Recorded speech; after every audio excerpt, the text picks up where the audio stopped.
Well, congratulations, Coach Hunt, on being named as the successor to Dr. Dunphy as the next men's volleyball head coach at Pepperdine University. What can you tell us that was your initial reaction on the news of you being promoted? Yeah, a lot of emotions, a lot of complex emotions for sure. It was happiness, excitement, a lot of pride, being there the last 10 years. It's been something, the guys that have played there, currently playing there, the staff, everyone's become like family, so there's a lot of pride in the fact that knowing that I get to carry on sort of what we've started, but what we've got going. And then there's a sadness that, I'm not working for Marv anymore. Marv will still be involved in the program, a little different capacity. So that's nice. But, I told Marv, a few months ago, I hope he coached for 30 more years and I'd be his assistant for all 30. So, it's a complex group of emotions, but mainly, I'm excited. I know that he's going to be teaching still, but because he's in the academic realm, any way that we can get him the head coach emeritus title? Yeah, I have no idea. We'll get him whatever title we can, just to have him involved, keep him involved. We'd be crazy to not have him involved in every way that we could. Probably the number one question that everybody wants to know is, how will your coaching philosophy change from what Marv did? Specifically, what will you do to put a stamp on the program and not just be considered Marv's successor? Yeah, that's a great question, and it's one that I've thought a lot about. I think a lot of people have asked me that question, and the first thing I think about is I didn't come to Pepperdine with a coaching philosophy already in place, and I think every coach is sort of forming their coaching philosophy as we go. It's always changing, it's always adapting. But my coaching philosophy was formed while I was with Marv and while I was at Pepperdine. So I became the coach I am because of Pepperdine and because of him. So to say that, I'm going to do it my own way, I'm going to be myself, but I'm going to do things the way I do them. But I think there's a lot of things that I do because of Marv, and I don't think I can ever fully separate the two. I'm going to be myself. I'm going to do things and interact with people the way I do. Obviously, me and Marv are not the same, but I think that's one of the unique things about my experience as an assistant coach with him is just coming into a program, not knowing much at all, and then growing and developing and finding my own voice, finding my own path while I'm working with one of the greatest coaches there is. You definitely mentioned that in the Pepperdine Athletics YouTube video, but you have to have other people that you want to credit and also want to take some of their advice. Who else would you like to credit for your success, and who else will you be taking some advice from in starting this new gig? Yeah, I think every coach I've come in contact that I've had the pleasure of working with and for has had some sort of impact on me. Whether it's a fellow assistant coach at Pepperdine, whether it's a head coach that I've worked with one of our youth or junior teams, being in Japan with Gary Sato, working with Karch Karai and the staff that he put together, the players that have been involved on those teams. You learn a lot from the coaches as well as the players. So I can't say that there's one person or a group of people that have taken something away. I think every interaction and every relationship I've developed over my coaching career has left me with something. Some of those things positive, some of those things negative in terms of, hey, I wish I could take it back. I wish I could do that all over again. But those are all positive lessons for the future. So not one person, but just everyone and every relationship that I've developed over, the last 10, 11 years, I'm thankful for, and it's shaped who I am as a coach right now. Let's jump off of that a little bit. Does this promotion mean that at the end of your participation in USA Volleyball or International Volleyball? Right now it's we got to get Pepperdine good, and there's a high standard to meet at Pepperdine, and I'm not a good enough coach to bounce back and forth and to do multiple things. And the way I invest myself and the way I invest in the team, right now it's all hands on deck at Pepperdine. So I don't plan that far out. So I don't, in terms of a few years, I'm more looking at the present and looking at, our recruiting, but mainly at the task at hand right now. So, I know right now we're looking at the fall preseason and trying to get ready for the upcoming, spring season. I feel like you're looking through my list of questions because you tapped into my next question. What will be the biggest difference in your day-to-day life being a head coach versus being an assistant? And how much will you still be involved in recruiting? Yeah, I mean, recruiting has always been a group deal, and one of the unique things about Pepperdine is just Pepperdine's all about people and the relationships that you develop while you're at the university, while you're on campus. And, I tell guys all the time, it's a bizarre thing to try to describe, partially because my vocabulary is not that big, but it's a unique place because of the people. So we just got to keep focusing on that. And in terms of what really lies ahead, I'm not 100% sure. I know that what I want to be involved with, but we got to sit down and slice that up a little bit with our staff. We got to finalize our staff and then slice it up and really look at what our strengths and weaknesses are as a staff and how do we maximize that. On the daily, day-to-day stuff, I no longer go in the office and just say, hey, Marv, here's the issue, take care of it. Now I sort of got to take care of it. So I think that changes a little bit. But, we'll see. As we piece this staff together, it's an exciting time because we're going to bring in some people that are good with what they do, and then we'll play off our strengths from there. Let's dig into that a little bit more. Obviously, you're not going to tell us all the juicy details, but is Brad Rosshatter staying on staff with you guys? Yeah, Brad will stay on staff with us. I think he's one of the good young coaches, and I say good hesitantly because I think he's on the verge of doing some special things as a young coach, and so we're lucky. We were lucky to get him as our volunteer this last spring, and then we're really lucky that he can stay on with us. So he'll be with us, and then a lot of people have reached out in terms of being that other assistant, and actually I've been pleasantly surprised with the interest that we've received, and now we just got to find a good fit.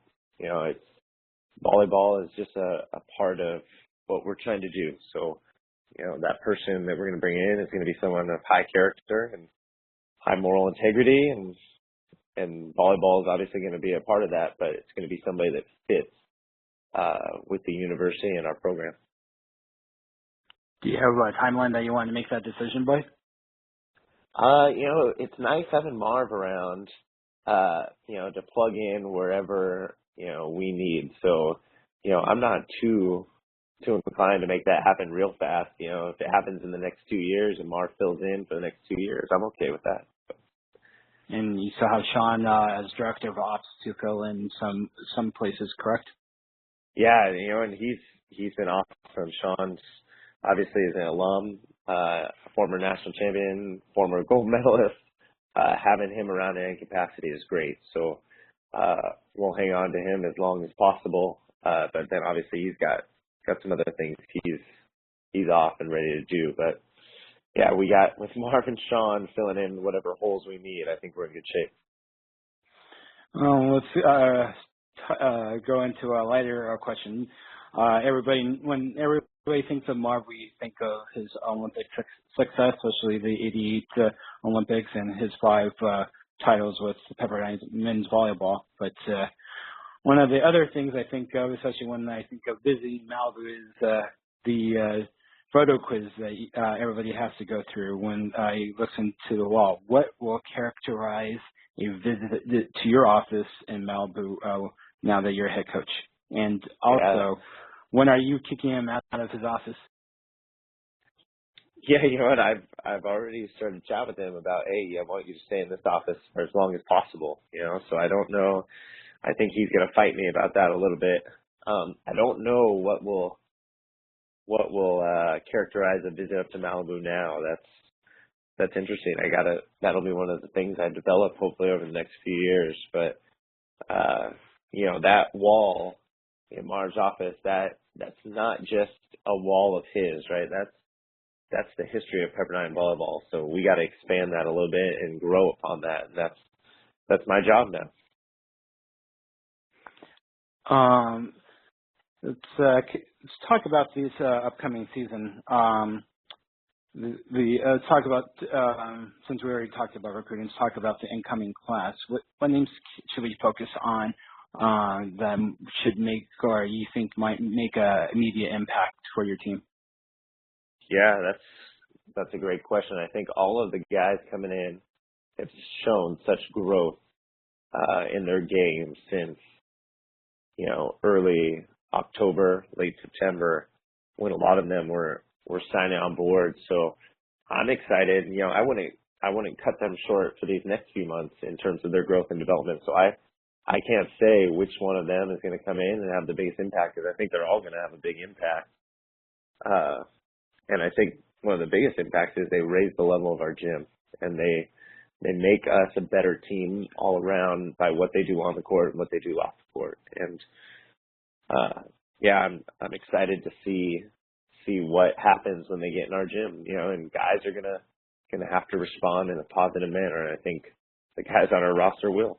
So I don't know off the top of my head, which guys will have a big impact, but I'm just fired up for them to get to Malibu. Let's look at the other end of the spectrum. I have asked you this before, but maybe things have changed in terms of your perspective. But what will you miss from the recently graduated senior class and the upperclassmen? Who do you expect to step in and fill that void? Yeah, when I think of, obviously we lost a lot at the setting position. We lost the two guys that played a lot for us, but that also opens the door for some young guys to step up and fill that role. And one of the nice things about when a class leaves, it opens up all these roles for guys to fill. And every year it seems like I'm surprised at who steps up, how they step up, and how they seize that opportunity and that chance to prove themselves. So it's sad because we lose a lot of great people. Someone like Mitch Penning, who I coached on the youth national team and got to know and saw him develop into a great young man. And there's 7 years of a relationship where now I no longer see him in the gym every day. So I miss the guys like that. I think the class that just graduated, I knew all of those guys for 6 or 7 years. So the friendships and the relationships that we build, I'm really going to miss that. And then, like I was saying, it gives some of the younger guys, you talked about upperclassmen. I think freshmen, sophomores, we expect all our guys to step in and have some sort of leadership role. So just the opportunity to fill those areas that we need, it excites me and fires me up to see who's going to sort of grab that opportunity. You mentioned setting might be an area of concern. What other areas of concern do you feel that you'll have to address in this off season, and what are the areas of strength that you will try to build on?